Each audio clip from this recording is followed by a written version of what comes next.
Over the course of 3 or 4 videos, I've been taking a closer look at the Aliens line from Neca. And I've saved the best till last, because today I'm going to be taking a closer look at the Alien Queen. Now the first thing to note is that she is perfectly in scale with the other 7-inch action figures in this line, so she is massively oversized. She comes in this fairly sturdy, big, bulky box. And unusually for Neca, they've dedicated only a very small space to a window display of the figure itself. The rest of the packaging is solid card with this rather wonderful image all over it.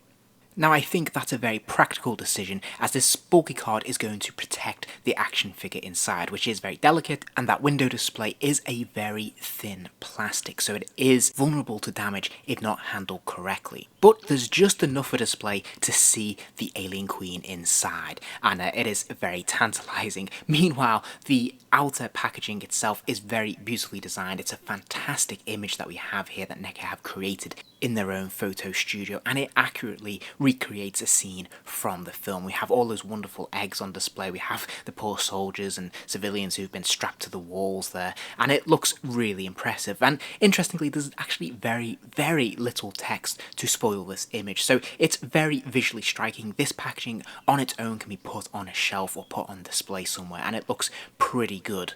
Neca haven't wasted any space, so the side panel, which again is quite wide and very tall, is dedicated to this wonderful image that we have of Hicks versus the Alien Queen. This is fantastic photography, the lighting is perfect, and it just looks really exciting. So again, if you want to store this on the shelf on its side, then it's going to look pretty cool in the collection. And finally, the reverse of the packaging is dedicated to this fantastic photo of the Alien Queen. Neca do some absolutely stunning photography when it comes to staging their action figures, and they know how to sell it to customers. So it's wonderful to have basically this artwork on the back of the packaging in this size, unspoiled, on display. Again, if you want to put this in your cabinet, it's going to look really striking. Then again, there's very little text here, just enough of a bio there to read over, but the image itself is not spoiled and it looks really impressive. And impressive is the key word as soon as you release Her Majesty from her packaging, because this is one giant figure and it is gorgeous. Naturally though, the Queen, given her shape and size, is unbalanced, so a lot of the weight is in the head, but her support obviously is in her back legs there. She does struggle to stand by herself, but thankfully Neca have already thought of this and have provided us with a stand, and the central pole is made of metal, so this is very strong and sturdy. And they've offered us 2 different poles at 2 different lengths, so that you can place one pole under the neck to support her standing up like this, or you can place it lower down to support her waist. Now, some fans may be disappointed because it's not translucent, however I would much rather have the sturdy solid metal to ensure that there's no danger of this figure falling over and breaking. And wow, just look at this sculpt. I think it's fair to say that this is pretty screen accurate. I think Neca have absolutely knocked it out of the park. This is tremendous. And not just the sculpt, but the paint apps as well. Wow, I mean, there's just so much detail here. You can see every crease, line, sinew, vein, every monstrous part of this beast has been captured here, and it has been beautifully painted as well. There's so many different shades of blue and black that really enhance this sculpt, and it looks positively monstrous. You'll also notice throughout this figure there is gold peppered here and there just to really enhance some of this detailing throughout the exoskeleton, and it looks absolutely fantastic. It just really helps the figure to pop even more and just look even more sumptuous and rich, and it looks brilliant. You may also notice that the teeth on this monster are made of a translucent plastic, which adds extra texture and a sense of realism to this monster.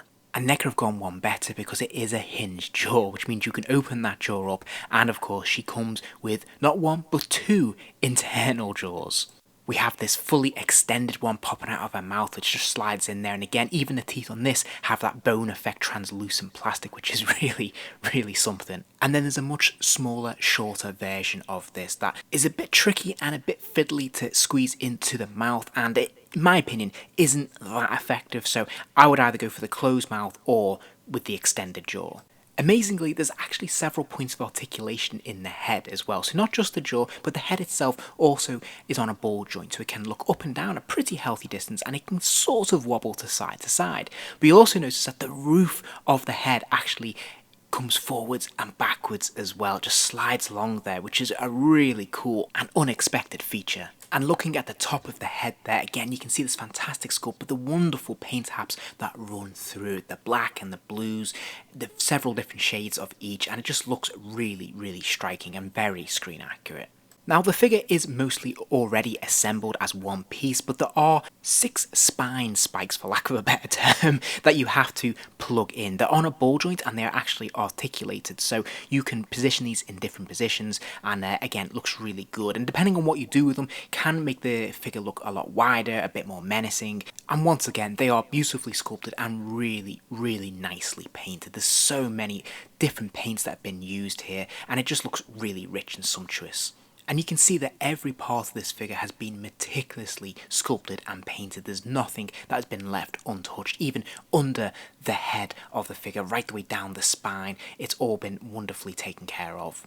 And again, we can see some of the points of articulation here as well as we move the head from side to side. We can see that ball joint in effect, so we can see that we are able to position this alien monster in various different positions, which is great. Now, she does also have articulation in her sort of waist, torso area. Again, this is on a ball joint, but it seems to be quite limited in that you can't really get her into any particular key poses and hold them there from this articulation. It just tends to wobble from side to side. So to look at all the articulation points, it's probably best to do this from a side profile. We have the top of the head which slides forwards and backwards as we've seen. Again, the head itself is on a ball joint, allowing it to move from side to side, look up and down a good deal as well, which is fantastic. Of course, the jaw is hinged, which is brilliant. And we have those individual sort of fins off the spine there, which look great. We've already mentioned there's a fairly limited ball joint in the chest area, but then she also has articulation ball joint in her shoulders, allowing the arms to kick up and out and move up and down as well. This is then supported by pin swivels in the elbow, allowing the lower arm to rotate from side to side, but also hinge to about 90 degrees. And then there's a further hinge at the wrist, so the hand can move forwards and backwards. Now, there's also extra arms at the very front of the chest area, and I always tend to think of these as this sort of mini T-Rex arms that we see, but again, there is a ball joint at the very top, so again the arms can lift up and down from side to side. There's another pin swivel at the sort of elbow joint there as well, so the lower arm can bend to 90 degrees, it can move from side to side, and then there is a final ball joint at the wrist there, so these hands can bend forwards and backwards, but also side to side as well.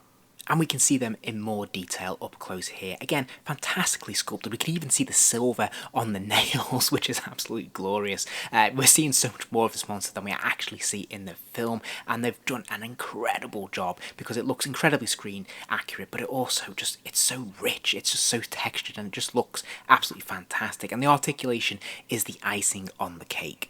In the lower body, there is articulation in those legs, of course. Again, more ball joints here that allow the legs to kick out to the side a little bit and move forwards and backwards quite a good distance as well, which is great. Now, there is several ball joints in the lower leg because there is that sort of dog leg effect here. So again, those legs can move from side to side, but they can also hinge forwards and backwards a fair distance as well. And we see that twice, both at the top knee and the second knee as well.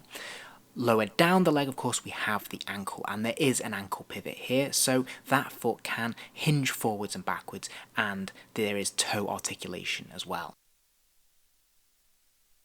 And then the pièce de résistance, we have the tail. This is made of a very hard, thick rubber. Inside there is a wire, of course, so you can move this and position this into virtually any position you want. Now, I would caution you to be careful with it because, of course, it is rubber and we don't want it to snap, we don't want it to perish or break, but it feels very strong and very sturdy. Again, very well painted. You wouldn't immediately notice that this is a different material to the rest of the figure because it's so well made.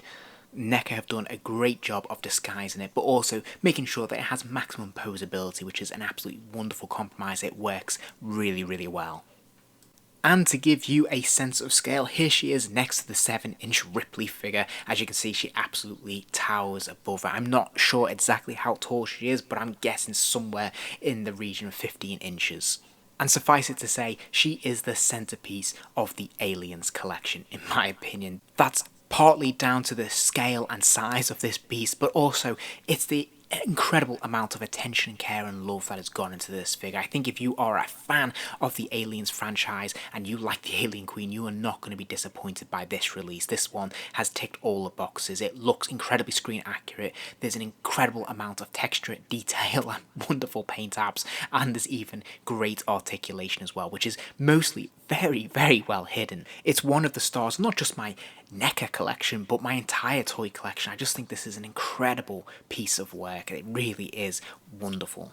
No matter what you do with her, what display you put her in, or what pose you put her in, she absolutely dominates that display. She never fails to impress, and regardless of what you do with her, it is always going to look amazing. So you can have lots of fun with this figure, creating your own dioramas, creating your own action sequences if you have the space to do that. You can put her with a bunch of aliens, you can have her just fighting marines, whatever you want to do, it's going to look really good. And if you can go one step further and have the backdrops and the scene settings and all of that good stuff, then this is going to look absolutely incredible. I might even go as far as to say that I think this is Neca's greatest achievement to date. I should point out that Neca actually went one step further and released a variant of this figure, which was from the Genocide story arc from Dark Horse Comics, which we saw some of the smaller red aliens previously. This, of course, is their queen. It is pretty much the same figure with a different paint scheme and some very noticeable minor alterations, particularly to the head sculpt. And if you're lucky enough to pick up both of these figures, then you can create a pretty impressive diorama with these queens at war. But for myself, strictly as a fan of the film Aliens, I think this is absolutely wonderful by herself and really rounds out and completes the collection for me. I think she's absolutely tremendous and I could not be happier. If you enjoyed this video, please do give it a like and remember to subscribe, as there'll be plenty more videos soon.